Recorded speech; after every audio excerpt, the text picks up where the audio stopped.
Hello everyone. In this video, I'll explain how much sales revenue a company will recognize from the sale of a long-term receivable, as well as how to do the journal entries for the sale. Here's the situation.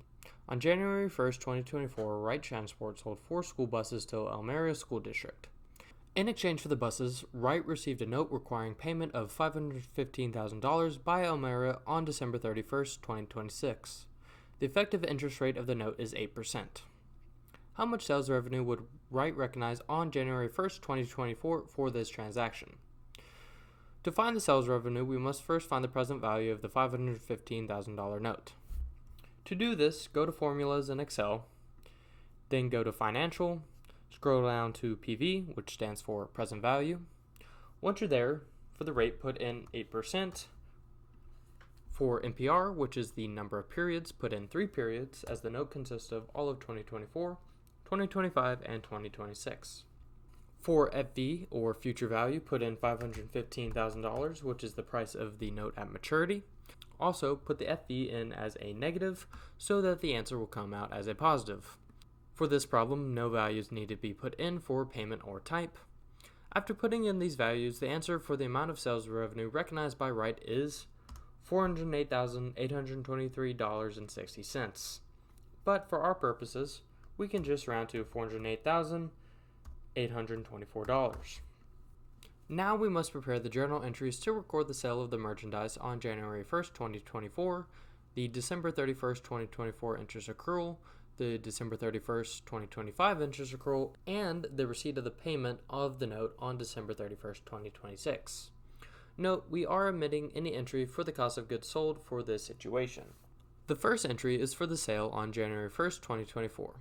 For this entry, there are 3 accounts being affected.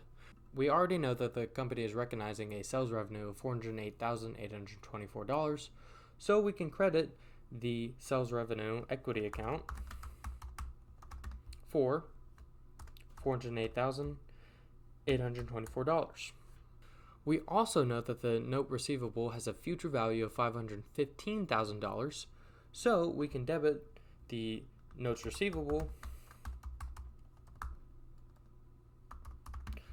asset account for $515,000. The difference between the receivable and the sales revenue is the discount on the note. So we know that the discount on notes receivable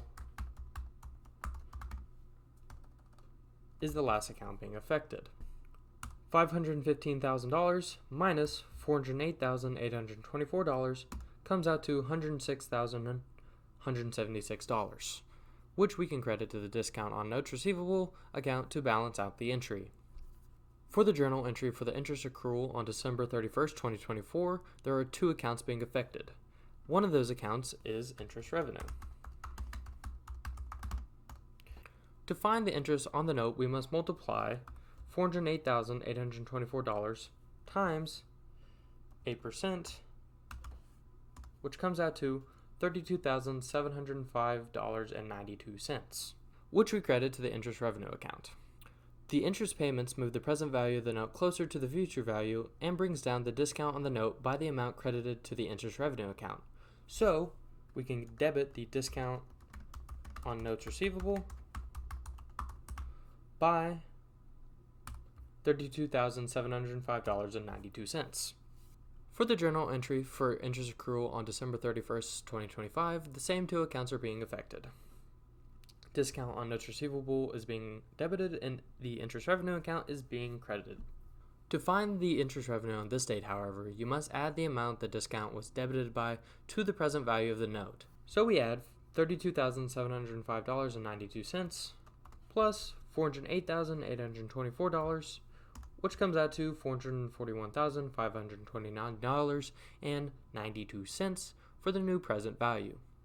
Multiply $441,529.92 times 8%, which comes out to $35,322.39, and credit this amount to interest revenue and debit this amount to the discount on notes receivable.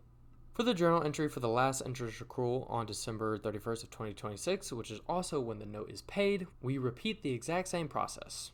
The same 2 accounts are being affected, discount on notes receivable and interest revenue. add $35,322.39 to $441,529.92, which comes out to $476,852.31 for the new present value. Multiply this amount times 8%,